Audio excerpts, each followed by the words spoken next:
Hi guys. ചില കണ്ടുമുട്ടലുകൾ യാദൃശികമാകാം, പക്ഷെ ചിലത് നമ്മുടെ ജീവിതം തന്നെ മാറ്റിമറിക്കും. ഡ്രീം ടൂയുടെ മറ്റൊരു മനോഹരമായ എപ്പിസോഡിലേക്ക് എല്ലാവർക്കും സ്വാഗതം. എപ്പിസോഡ് സ്റ്റാർട്ടിങ് തന്നെ സോബിൻ ആൻഡ് ഹീറോയിൻ കൂടി പണ്ട് സോംബി ഷൂട്ടിംഗ് ആരംഭിച്ചിരുന്നു. സ്കൂളുടെ ബേസ്മെന്റിൽ ക്യാമറ ഓടിക്കൊണ്ടിരിക്കുമ്പോഴും സുബിന്റെ ശ്രദ്ധ അഭിനയത്തിൽ മാത്രമല്ല, ഇടയ്ക്കിടെ അവന്റെ കണ്ണുകൾ അറിയാതെ ജീവയിലേക്കാണ് നോക്കുന്നത്. ഓരോ നോട്ടത്തിലും അവരുടെ ഇടയിൽ ആ ചെറിയ കെമിസ്ട്രി അത് മനോഹരമായി കാണിച്ചു തരുന്നു. ആ ടൈം അവരെ കൈയോടെ വെക്കുന്നുണ്ട്. ടീച്ചേഴ്സ് ഈജെ, അതായത് ജീവനെ കണക്കിന് പറയും. ടീച്ചർ സുബിനെ പറയുന്ന നേരം അവൻ ചിരിക്കുവാണ്. അവർ വരുന്ന വഴിക്ക് മാർക്കറ്റിന്റെ വീഡിയോ എടുക്കുന്ന നേരം സുബിന്റെ നിഷ്കളങ്കത കണ്ട് അവൾ അവനെ തന്നെ നോക്കുന്നുണ്ട്. പിന്നെ അവിടെ നിന്ന് ബിസ്ക്കറ്റ് വാങ്ങി കഴിക്കുകയും ചെയ്യും. അവൾ അവനെ അവളുടെ അമ്മ നടത്തുന്ന റെസ്റ്റോറൻറ്റിൻ്റെ ബേസ്മെൻറ്റിലേക്ക് കൊണ്ടുപോകുന്നു. അവർ അഭിനയിച്ചത് മൂവിയാക്കി യൂത്ത് ഫെസ്റ്റിവലിന് അയക്കാനാണ് ഇവരുടെ പ്ലാൻ. അവർ രണ്ടുപേരും അത് വാച്ച് ചെയ്യുന്നു. എനിക്ക് തൻ്റെ പോലെ ഡയറക്ടർ ആയാൽ മതി എന്നവൻ പറയും. ജീവ് പറയും, നീ വിചാരിക്കുന്നത് പോലെ അത്ര ഈസി ഒന്നുമല്ല, ഇതിൽ ഒരുപാട് കഷ്ടപ്പെടണം. എനിക്ക് ഈ ഫീൽഡ് ഒരുപാട് ഇഷ്ടമായി, ഇന്നിലൂടെയാണ് ഞാൻ ഇത് മനസ്സിലാക്കിയത് എന്നവൻ പറയും. സുബിനാണെങ്കിലോ ഗേറ്റൊക്കെ ചാടി യൂത്ത് ഫെസ്റ്റിവൽ നടക്കുന്ന സ്ഥലത്തേക്ക് ഓടി വരും. പ്രൈസ് ജീനായിരുന്നു കിട്ടിയത്. അവളത് വാങ്ങി നല്ല സ്പീച്ചൊക്കെ കൊടുക്കുന്നുണ്ട്. എനിക്ക് നല്ലൊരു ഡയറക്ടർ ആവണമെന്നാണ് ആഗ്രഹം. അവിടെ എല്ലാവരും ഫാമിലി ആയിട്ടായിരിക്കും വന്നിട്ടുണ്ടാവുക, അവൾ ഒറ്റയ്ക്കാണ്. ആ കറക്റ്റ് ടൈം സുബിൻ ഒരു ബൊക്കെയൊക്കെ ആയിട്ട് സ്റ്റേജിൽ കയറും. അവർ രണ്ടുപേരും വളരെ ഹാപ്പി. അവിടെ നിന്ന് അവർ ബീച്ചിൽ പോകുന്നുണ്ട്. സുബിൻ ചോദിക്കും, എന്താ തനിക്ക് ഡയറക്ടർ ചൂസ് ചെയ്യാൻ കാരണം? 6th പഠിക്കുമ്പോൾ റൈറ്റിംഗ് കോമ്പറ്റീഷനിൽ എനിക്ക് അവാർഡ് കിട്ടുന്നുണ്ടായിരുന്നു. അങ്ങനെ ഡയറക്ടർ ആയാൽ കുറേ അവാർഡ് വാങ്ങിക്കണം എന്നാണ് എൻ്റെ ആഗ്രഹം. അതെ, ഒരു തുടക്കം നല്ലതാണ്. അതാണ് എനിക്ക് നിന്നോടുള്ള ഫീലിങ്സ് ഒരു ഡ്രീം ആക്കി മാറ്റിയത്. ഇത് കേട്ട് അവൾ ബ്ലഷ് ആവുന്നുണ്ട്. നമുക്ക് ഒരുമിച്ച് മൂവീസ് ചെയ്യണം. അവിടെ വെച്ച് രണ്ടുപേർക്കും ഗ്രേറ്റായി ചിന്തിക്കണമെന്ന ഒരു ഡ്രീം തുടങ്ങണമെന്നും ആഗ്രഹമുണ്ടായിരുന്നു. അന്ന് ഈവനിങ് സുബിൻ വീട്ടിലെത്തും നേരം അച്ഛൻ അവരുടെ ഡ്രൈവറിനെ തല്ലുന്നത് കാണും. പേടിയോടെയാണ് വീടിൻ്റെ അകത്ത് കയറുന്നത്. അച്ഛനക്ക് എല്ലാം പെർഫെക്റ്റ് ആയിരിക്കണം, ഇതിനൊന്നും യാതൊരു കുറവുണ്ടാവരുത്. അവനക്ക് അച്ഛനെ നല്ല പേടിയായിരുന്നു. ഹീറോയിൻ ആണെങ്കിലോ പ്രൈസ് കിട്ടിയ സന്തോഷത്തോടെ വീട്ടിലെത്തിയപ്പോൾ അവളുടെ അമ്മ അവരുടെ വീഡിയോ ടേപ്പ് ഷോപ്പ് ഒഴിവാക്കി അവർക്ക് നൂഡിൽസ് ഷോപ്പ് ഉണ്ടാക്കിയിട്ടുണ്ട്. ടേപ്പുകളൊക്കെ ആരെങ്കിലും കൊണ്ടുപോകട്ടെ, അതവൾക്ക് വളരെ പ്രിയപ്പെട്ടതായിരുന്നു. അവൾ പുറത്തു പോയി കരയുന്നുണ്ട്. അന്നേരം സുബിൻ വന്ന് അവളും കുറെ സംസാരിച്ച് കുറുക്കനും മുന്തിരും എന്ന കഥ അവൻ പറഞ്ഞു കൊടുക്കും. അവൾ പറയും, കഥ കേട്ട് ഞാനൊക്കെ ഒരു കാര്യം ചെയ്യാമെന്ന് വെച്ചാൽ എത്ര കഷ്ടപ്പെട്ടിട്ടും അത് ചെയ്തിരിക്കും. കഷ്ടപ്പാട് തോന്നിയാൽ എന്നെ വിളിക്ക്, എവിടെയായാലും ഞാൻ ഓടിയെത്താം. അങ്ങനെ അവൻ ആത്മാർത്ഥമായിട്ടാണ് പറഞ്ഞത്. പിന്നൊരു ദിവസം ഇവർ രണ്ടുപേരും മൂവി സുബിൻ ഷൂട്ട് ചെയ്തത് കാണും നേരം മൂവിയുടെ കഥ ഒരു റൊമാൻറ്റിക് ആവണമെന്നാണ് ഹീറോയിൻക്ക് തോന്നിയത്. റൊമാൻസ് ചെയ്യാൻ റിയൽ ലൈഫ് എക്സ്പീരിയൻസ് വേണ്ടത് കൊണ്ട് ജീവ് കിസ് ചെയ്യണമെന്ന് പറഞ്ഞു. റെഡി, കിസ് ചെയ്യ് സുബിൻ. സുബിൻ പറയും, അത് ശരിയല്ല, നമ്മൾ സ്റ്റുഡൻസ് അല്ലേ, തുടങ്ങിയാൽ എനിക്ക് കൺട്രോൾ കിട്ടില്ല എന്ന്. പിന്നീട് ഇവർ ഫുൾ ടൈം മൂവിയുടെ കഥ എഴുത്തിലായിരുന്നു. പ്രസന്റിൽ അവൾ ഒരു ഗ്രേപ്പ് ഫാമിലായിരുന്നു. അടുത്ത ഷോയുടെ പ്രിപ്പറേഷൻ നടത്തുമായിരുന്നു. അവളവിടെ വിളവെടുപ്പൊക്കെ പഠിച്ചു വരുന്ന നേരം സുബിൻ വരും. അവൻ്റെ കയ്യിൽ ബൊക്കെയൊക്കെ ഉണ്ടാവും. ആരെയും മൈൻഡ് ചെയ്യാതെ നേരെ ഹീറോയിൻ്റെ അടുക്കലേക്ക് പോയി ബൊക്കെ കൊടുക്കുന്നു. ഇന്നത്തെ ഷോയുടെ സ്പെഷ്യൽ ഗസ്റ്റ് സുബിനാണ്. അവൾ ബൊക്കെ വാങ്ങിക്കാതെ അവിടെ നിന്ന് പോയി.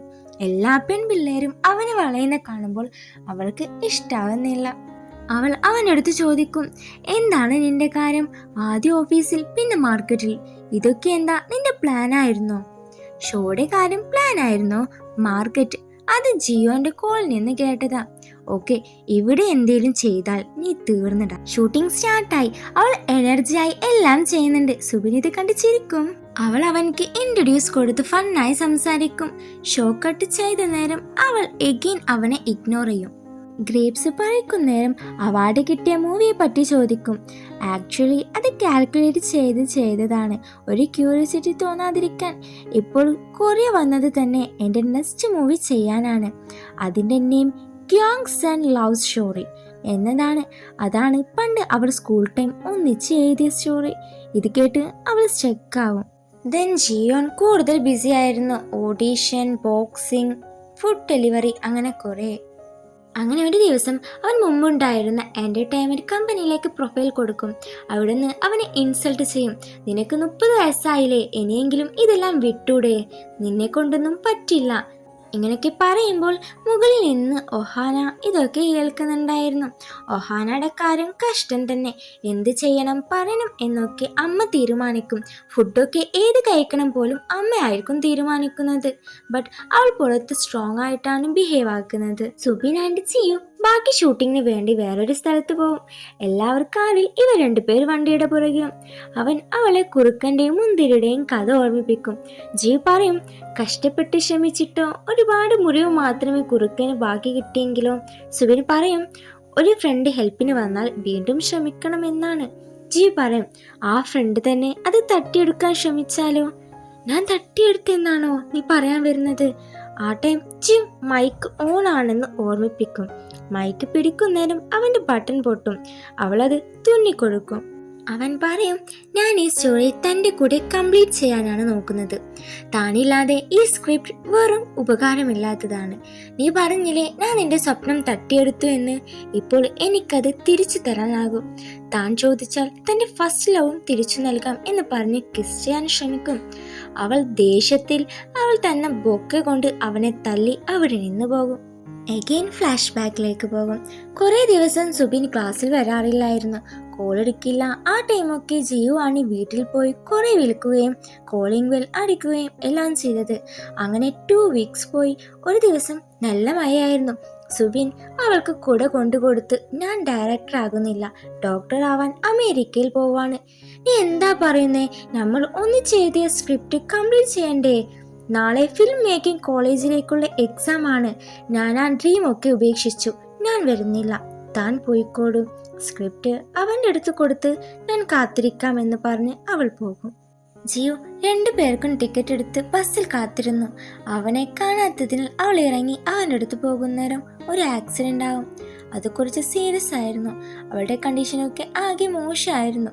കുറച്ച് ഡേയ്സ് എടുത്തു കണ്ണു തുറക്കാൻ തന്നെ.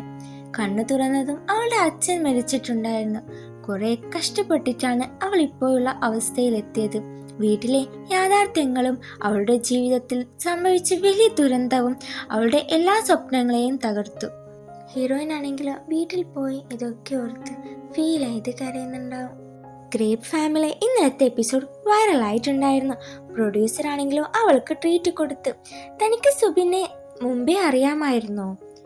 അത് സ്കൂളിൽ ഒന്നിച്ചായിരുന്നു പഠിച്ചത്. പ്രൊഡ്യൂസർ ഇത് കേട്ട് കുറേ ഹാപ്പി ആകുന്നുണ്ട്. അടുത്ത എപ്പിസോഡിലും അവനെ തന്നെ കൊണ്ടുവരാൻ നിന്നെ ഞാൻ ഏൽപ്പിക്കുന്നുണ്ട്. അവൻ വന്നാൽ നമ്മുടെ ചാനൽ കുറച്ചും കൂടി ഫേമസ് ആവും. പ്രൊഡ്യൂസറിൻ്റെ വാക്ക് കേട്ട് ഓക്കെ എന്ന് അവൾ സമ്മതിച്ചു. അവളാണെങ്കിലോ അവനെ തേടി പ്രൊഡ്യൂസർ കൊടുത്ത അഡ്രസ്സിൽ അവൾ പോയി ഗേറ്റ് തുറന്ന് അകത്ത് കയറിയതും ചെടി നനച്ചിരുന്ന സുബിൻ അവളുടെ ദേഹത്ത് വെള്ളമാക്കും. അറിഞ്ഞുകൊണ്ടായിരുന്നില്ല, അൺഎക്സ്പെക്റ്റഡ് ആയിരുന്നു. അഭിനയമായി തുടങ്ങിയ ഇവരുടെ കൂടിക്കാഴ്ച പതിയെ യഥാർത്ഥ വികാരങ്ങളായി മാറുകയാണ്. പക്ഷേ ജീവിതത്തിന്റെ കഠിന യാഥാർത്ഥ്യങ്ങൾ കാരണം അവർക്ക് മനസ്സിലുള്ളത് തുറന്നു പറയാൻ ഇപ്പോഴും കഴിയുന്നില്ല. ഇനി എന്തൊക്കെ സംഭവിക്കുമെന്ന് അടുത്ത എപ്പിസോഡുമായി കാണാം. ഈ വീഡിയോ ഇഷ്ടമായെങ്കിൽ ലൈക്ക് ചെയ്യൂ. നിങ്ങളുടെ അഭിപ്രായം കമൻറ്റിൽ അറിയിക്കൂ. സബ്സ്ക്രൈബ് ചെയ്യാൻ മറക്കല്ലേ. Thank you for watching.